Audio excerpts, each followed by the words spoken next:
I don't know if you feel like I'm going to exaggerate here, but in my opinion, Ilford is the leading manufacturer of black and white film, paper, and chemistry.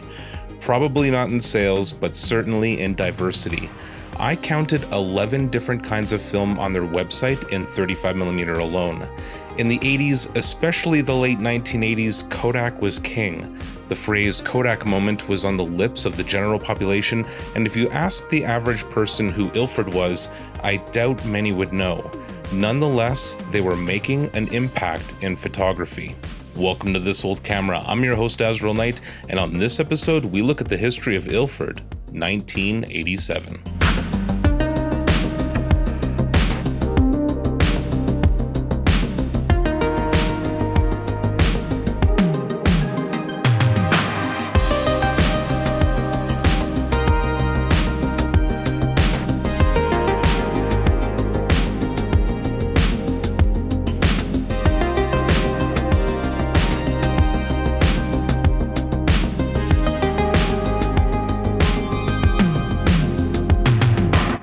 Let's kick off this look back at Ilford in 1987 with a couple of ads I found. The first features two men ready to arm wrestle, and the header reads, "Introducing Ilford Multigrade Fiber-Based. Once again, Kodak has a real fight on its hands." The ad doesn't mess around, saying that Kodak's paper is pretty good, but their new paper is better. You'll get brighter whites, greater contrast, and less safe light sensitivity than polyfiber paper gives you. Your prints will have deep, rich blacks and the superb quality you've come to expect from Ilford, with all the advantages of graded fiber-based paper. The ad ends with, "Ilford, we invite comparison." And I gotta say, I love this. It's a passive confidence, and when I look at this ad, I think of Kodak as the one on the left, talking a big game, with Ilford on the right in a quiet confidence. The other ad I want to show you today has a nice layout of their paper product line, both fiber and resin coated. The ad informs you that now you can grade your own papers and get an A+ in saving money. A clever play on words. The ad ends the same as the other, inviting comparison. Several people of interest involving Ilford made the news. Peter Krause, former president of Ilford, received the 1987 Technical Achievement Award from the Photographic Manufacturers and Distributors Association.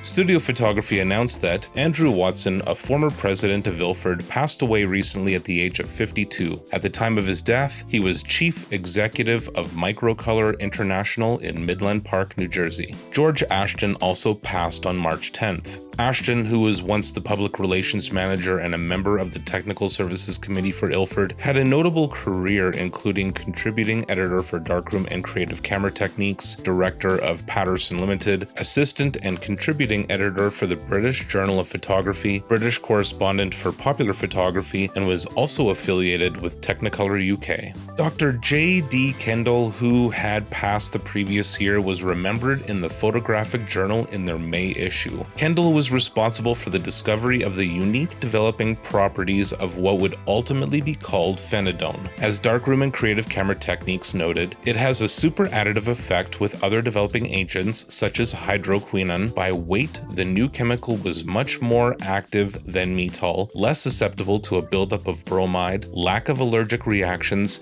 and better keeping properties than metol. Ilford introduced the chemical under the trade name phenidone during a metol shortage brought on by war-related lack of sulfur. Speaking of which, other than the news that Ilford had reduced prices on many other chemicals, they also switched to powder form on their products, making them cheaper to produce and easier to ship due to their lightweight. It also meant the shelf life was greatly increased, some would say to indefinite measures. As Modern Photography says in the May issue, this change was made to both Cibachrome and black and white chemistry. This meant formulas like ID11, Microfin, and others could be kept on the shelf longer and purchased for less.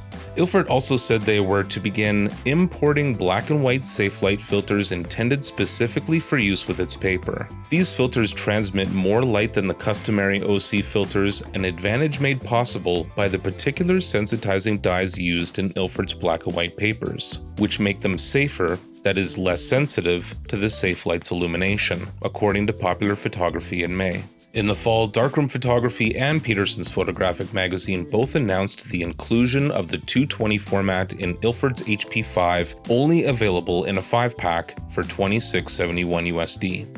Also around that time, it was learned that XP1400 had been reformulated. As Darkroom Photography states, talk has it that Ilford has re-optimized their XP1400 chromogenic black and white film so C41 processing produces results equal to, and possibly a bit superior to the use of the XP1 processing kit. It's worth checking out. Our commercially done 1-hour lab C41 results look excellent, though we've not yet made a formal test of both processes. For those who prefer to do their own home processing, Ilford will continue to market the XP1 kit. In the March-April issue of Darkroom and Creative Camera Techniques magazine, contributing editor Paul Schranz completed a series of tests on Ilford's universal black and white chemistry. Ilford's universal line included a film and paper developer, stop bath, fixer, and wash aid. Schranz praised the developers for using a phenidone hydroquinone formulation, also known as PQ.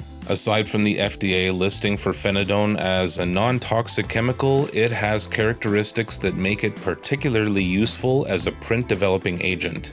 Compared to metol, only about 1/10 the phenidone is needed in a developer formula. The smaller quantity enables the formula to have a lower pH than an MQ developer, and consequently, higher activity. In my opinion, phenidone gives slightly better contrast than metol, but it is phenidone's stability that makes it a great developing agent and mine by choice. He also says that phenidone is far less sensitive to bromide than metol and is rejuvenated by the hydroquinone in the formula, thus making it a stable, consistent developer useful particularly in high-volume industrial and school darkrooms. Both Ilford Universal Film and Paper developers are PQ formulations. Schranz gives a detailed breakdown on how he conducted his tests using Kodak T-Max 100, and the results can be found on this table.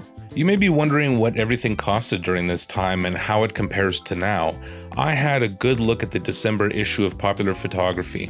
Pop Photo was a good place to get what you needed and couldn't find locally.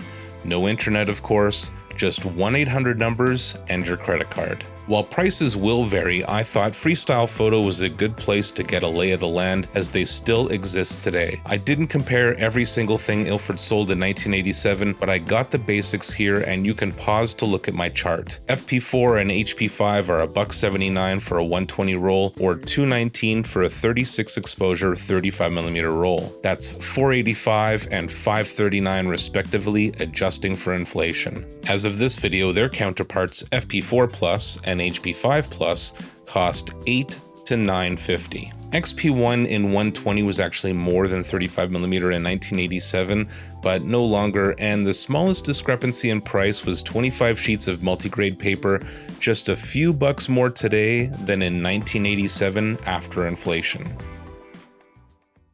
I want to cap things off by showing you some photography that utilized Ilford film and paper. The first is pretty interesting actually. It's right on the cover of the December issue of Darkroom Photography. The image was shot on Panatomic X film rated at ISO 16, developed in Rodinal, and printed on Ilford gallery paper before being hand tinted. Here's a few others I found during my research.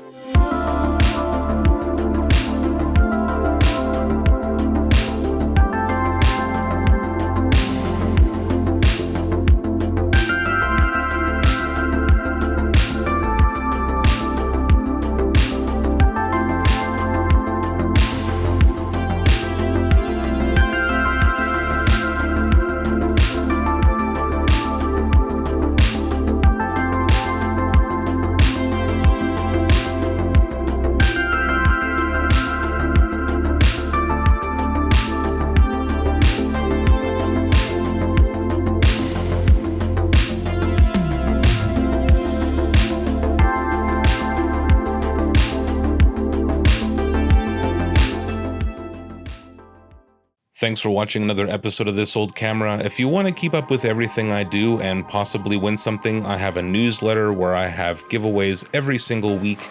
You can also support the channel through PayPal or Patreon, links in the description, and until next time, stay classic.